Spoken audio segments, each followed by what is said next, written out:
Bienvenue dans cette nouvelle vidéo numéro 31 qui va concerner le temps. Le temps en hébreu se dit ha-zeman. Ha, l'article défini, et zeman.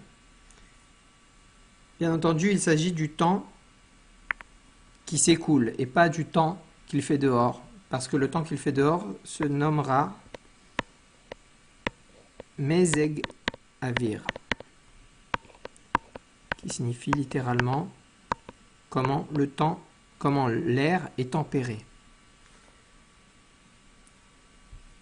Donc nous allons parler du temps qui s'écoule. Alors qu'est-ce qu'on va en dire?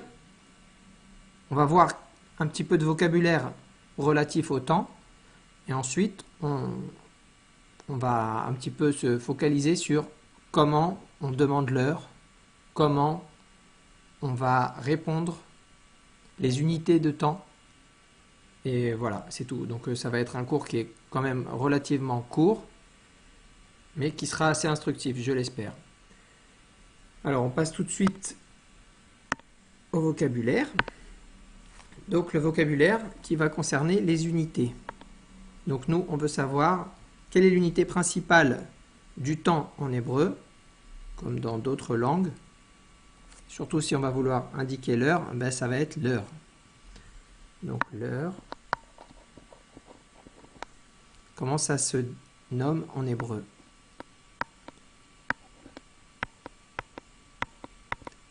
Shara. Shara, c'est une heure. Et si on est au pluriel, on dira Sharot.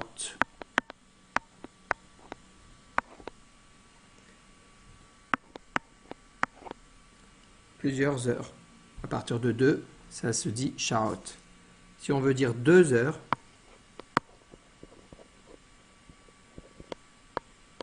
donc c'est un couple d'heures, et les couples ont une espèce de particularité en hébreu.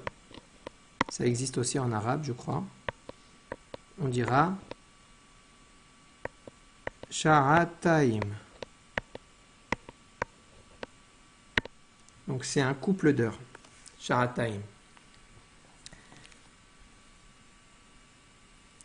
Alors, maintenant qu'on a vu les heures, l'unité suivante, ça va être les minutes. Une minute se dit daka. Daka, littéralement, ça signifie un découpage fin.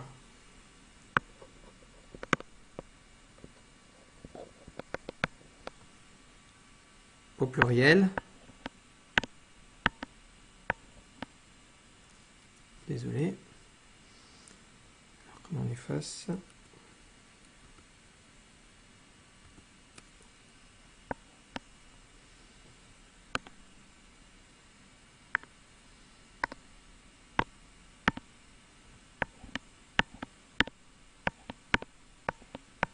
Dakot, au pluriel. Voilà. Et ensuite, pour terminer, et on s'arrêtera là pour les unités, en ce qui concerne les heures. Après, on verra aussi jours et années, si ça peut vous intéresser. Donc ensuite, on a les secondes.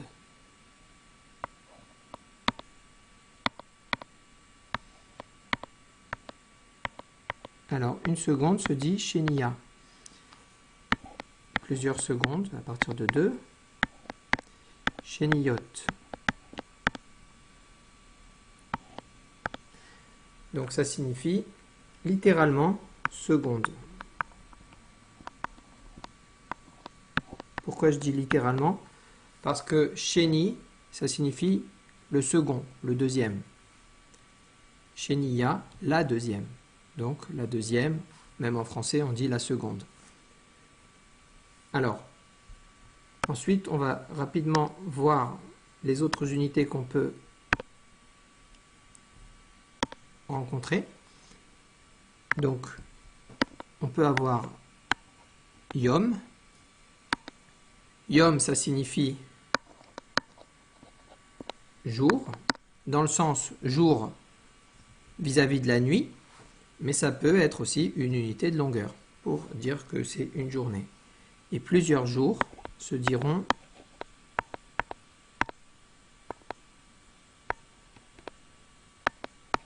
yamim, plusieurs jours.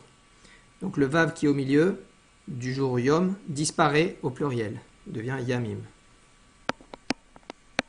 Voilà, année. C'est un shin. Shana.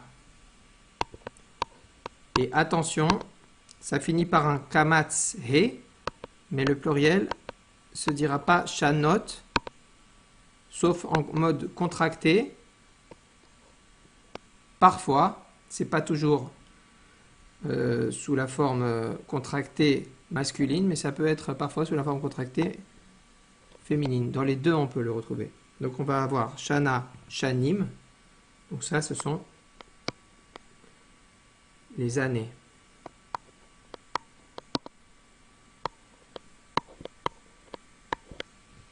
Après, on peut avoir les siècles, etc.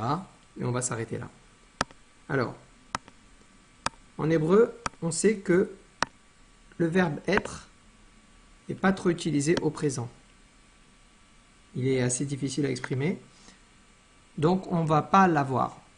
Si je veux demander quelle heure il est en hébreu, je vais simplement dire quoi l'heure.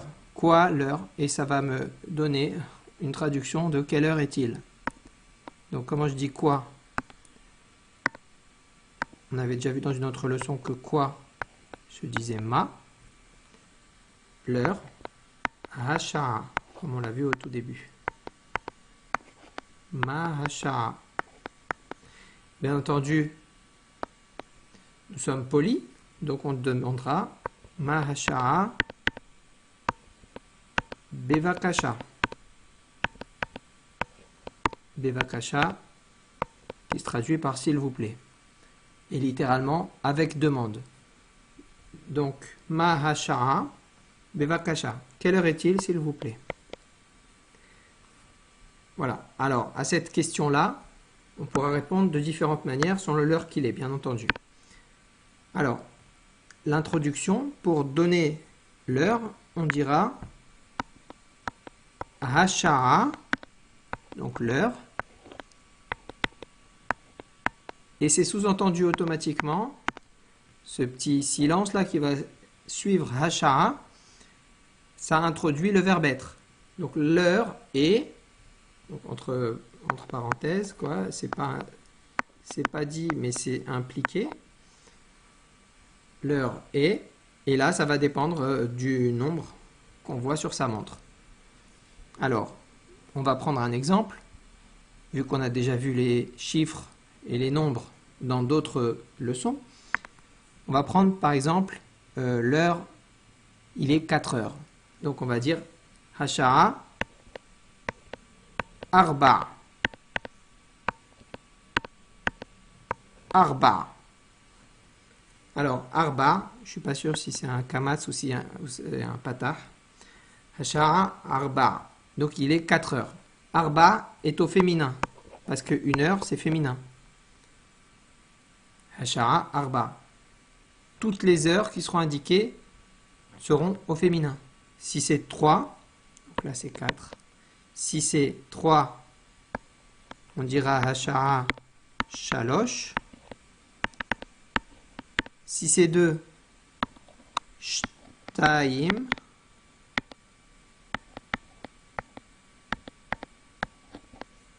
Voilà, quelques exemples. Mais c'est toujours au féminin. On ne le trouvera jamais au masculin.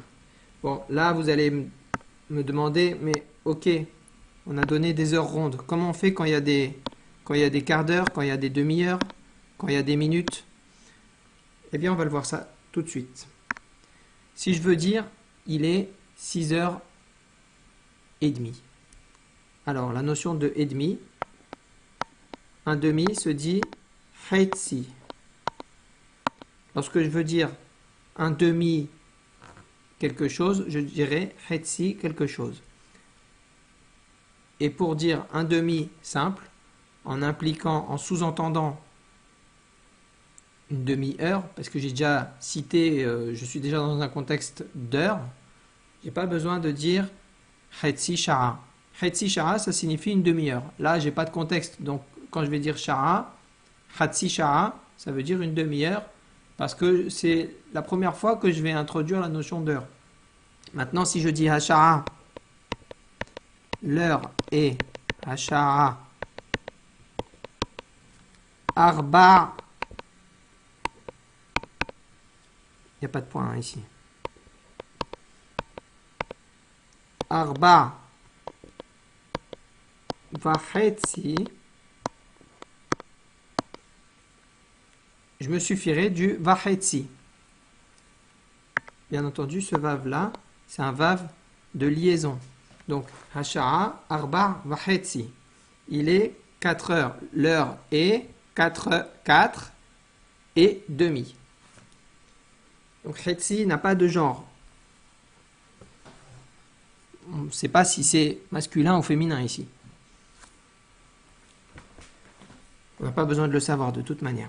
Alors maintenant, on a vu une demi-heure. D'accord? Donc ça, c'est une demi-heure. Pour un quart d'heure, on dira Reva.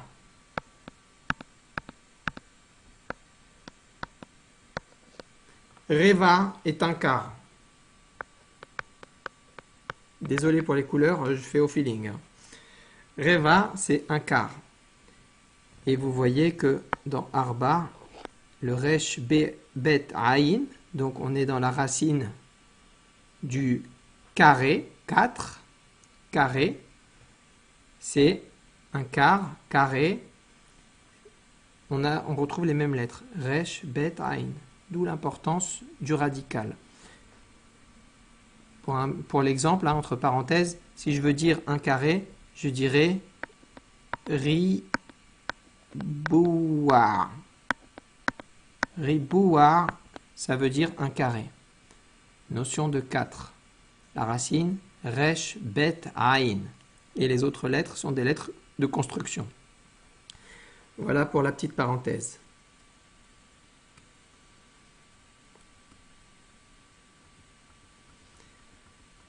Voilà, on reprend la suite. Je veux dire qu'il est 4h30, ou on va dire qu'il est 6h30. Donc Hasha'a. Alors quand on est paresseux, on ne dit même pas Hasha'a, on dit tout de suite le nombre. Si on est pressé. Hasha'a. Shesh pour 6. Shesh. Vahetsi. Shesh Vahetsi. Non, c'est pas 6h30, c'est 6h15. Donc, je retire. C'est pas Vahetsi, c'est Vareva. Shesh Vareva. Il est 6h15. Voilà. Donc là, on a les nombres ronds. C'est bien, on a vu l'addition. Maintenant, comment on fait pour voir la soustraction? Qu'est-ce que j'entends par soustraction? Je veux dire que si il est 6h moins le quart, et pas 6h15, comment je vais le dire? Alors là, on va introduire la notion de direction, qu'on a déjà vu lorsqu'on expliquait les fonctions de certaines lettres. On introduit la notion de direction par le lamed. Oups. La lettre lamed,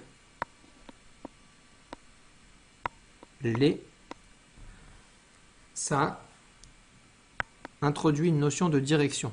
Donc, on a un quart d'heure, on a un quart qui se dirige vers une heure en particulier. Donc, je vais dire, si je veux dire qu'il est 6h15, 6h moins le quart, je dirais Hasha'a. Hasha'a, l'heure est Reva les shesh.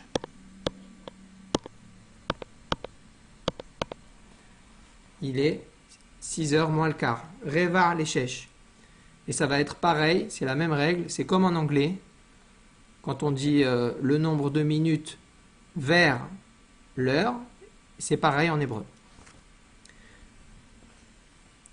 Alors, bien sûr, pour la demi-heure, c'est pas nécessaire puisqu'on l'utilise plutôt comme addition à l'heure qui précède. C'est-à-dire que si je veux dire qu'il est 5h30, je ne vais pas dire il est une demi-heure vers 6. Je dirais il est 5h30. Alors, maintenant qu'on a vu ça, si on veut rentrer dans un peu plus de détails, parce que là on a vu que les quarts et les demi. Comment on fait pour exprimer des minutes précises? Alors là, on va découvrir une aberration en hébreu, mais c'est pas si bête que ça. Si je veux utiliser les minutes pour donner, on va donner un exemple, il est 8h12. Il est 8h12 ou il est 8h10. Il est 8h10. Comment je vais l'exprimer? 8h10. Alors, on va écrire l'heure qu'il est ici.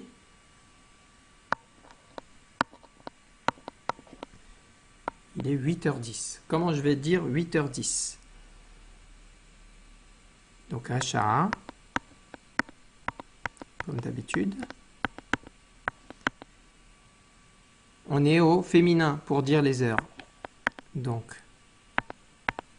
Shemo, né. Et là, je veux dire 10. Alors, comment on dit 10? Aeser, pour dire 10. Quand on compte en hébreu, on compte au féminin. Sauf que là, même si le mot minute, daka, est un mot qui est au féminin, lorsque je vais l'ajouter aux heures, il va devenir masculin. Donc les minutes sont indiquées au masculin. Donc on ne dira pas Shemone Vaeser, on dira Shemone Varasara. D'où l'aberration. Comment ça se fait que, impliquant un nombre d'une unité qui est censée être féminine, comment ça se fait que je le dis au masculin? Eh bien, c'est simple, vu que je vais aligner des nombres les uns après les autres, si je les dis tous au féminin, on peut avoir peut-être une confusion.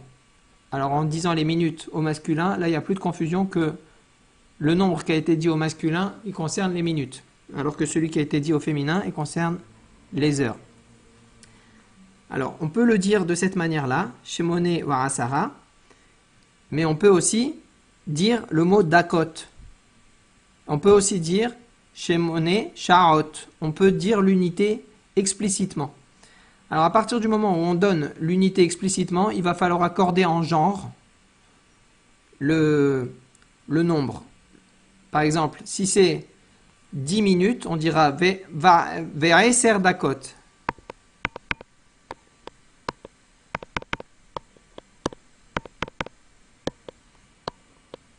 Et plus Va'asara. Mais c'est un petit peu lourd comme style de préciser l'unité. On peut le retrouver à la radio, on peut le retrouver à la télévision quand ils indiquent les horaires. Parce que c'est lourd, c'est soutenu. C'est pas forcément nécessaire. Donc, évitez de dire dakot, mais sachez juste que vous pouvez le retrouver. Si je veux dire 8h12, donc je dirais...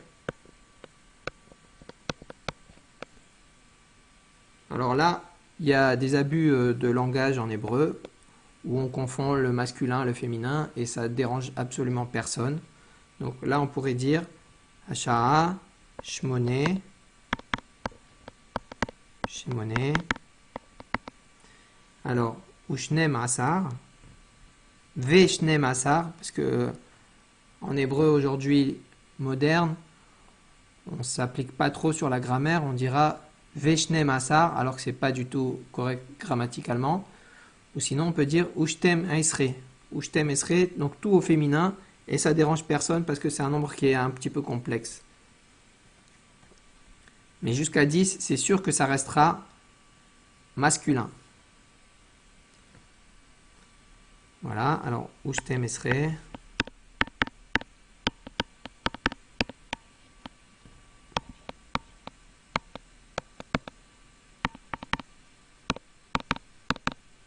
Voilà, Ushnem Asar.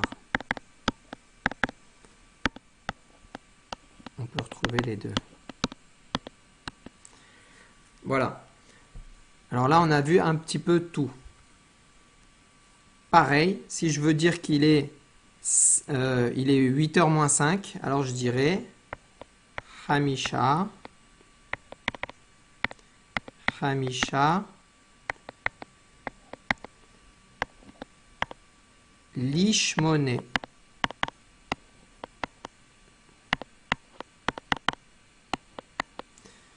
Donc ça, c'est 7h55. Voilà, on va juste un petit peu alléger parce que c'est un petit peu difficile et un peu technique, là, tout ce qu'on a vu. Comment on dit l'après-midi? Parce que là, on parle d'heure et on dit on dit pas en les métriques hébraïques, on dit pas il est 15 heures, on dit il est 3 heures de l'après-midi. En général, on le sait qu'on est l'après-midi quand on dit l'heure, mais quand il faut préciser, il faudra dire, comme dans les métriques anglaises, on dira l'après-midi, on précise l'après-midi ou le matin. Donc par exemple, comment on va savoir que c'est le matin ou l'après-midi? Le matin, ça se dit, donc matin, après-midi. Le matin se dit boker. Boker. Et l'après-midi, Sahoraim.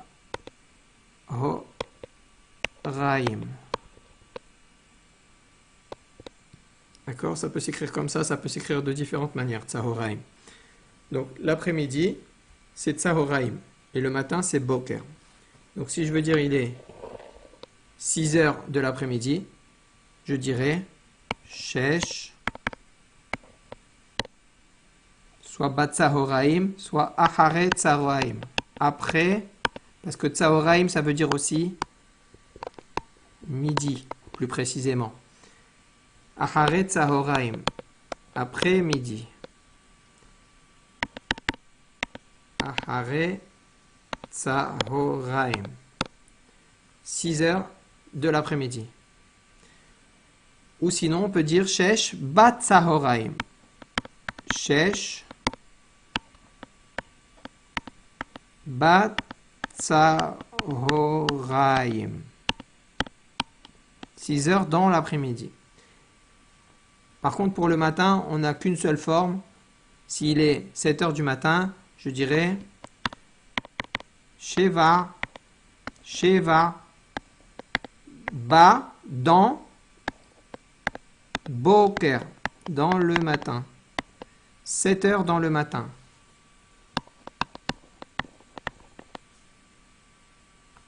Et là, donc c'est 6 heures après-midi. Et là, c'est 6 heures après-midi aussi.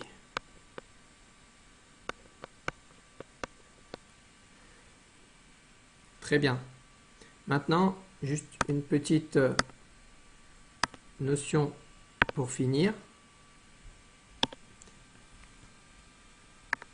Si je prends le mot Shara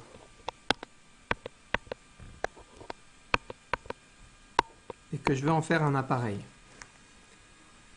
un système. En hébreu, il y a une construction qui fait d'une racine, elle en fait un appareil. Donc comment on utilise cette construction? On va terminer le mot par le suffixe on. Alors là, si je voulais faire un appareil relatif aux heures, je dirais sha'aon. Mais pour faciliter, on va dire que c'est sha'on. Et sha'on, qu'est-ce que c'est à votre avis? Un appareil relatif aux heures. Alors c'est quoi? C'est une montre ou c'est une horloge. En tout cas, c'est un appareil qui indique les heures. Vous retrouverez souvent cette forme de mots qui terminent par on en hébreu. Soit ce sont des mots qui viennent du grec. Et donc, c'est les mots hellénistiques qui sont mis en hébreu et qui finissent par on, comme c'était le cas dans pas mal de mots en grec, soit c'est un appareil, soit encore c'est pour indiquer un appareil ou un objet qui est petit. Donc pour le réduire, on utilise le suffixe on. Voilà, donc on verra ça certainement dans d'autres leçons, mais c'était intéressant de savoir comment on dit une montre. Voilà, alors si on veut préciser que c'est une montre de poignet, on dira Sharon Yad. Sharon Yad. Yad, c'est la main. Je crois qu'on l'a vu dans une leçon. Donc Sharon Yad, ça indique que c'est une montre bracelet. Voilà. Donc si la vidéo vous a plu, eh bien abonnez-vous si vous l'avez pas déjà fait. Qu'est-ce que je peux dire? Si ça vous a plu, vous pouvez aussi liker. Vous pouvez en parler autour de vous. Vous pouvez commenter s'il y a des questions, s'il y a des remarques, vous voulez améliorer quelque chose. Vous pouvez aussi écrire à l'adresse email qui est indiquée quelque part dans la chaîne ou sous la vidéo.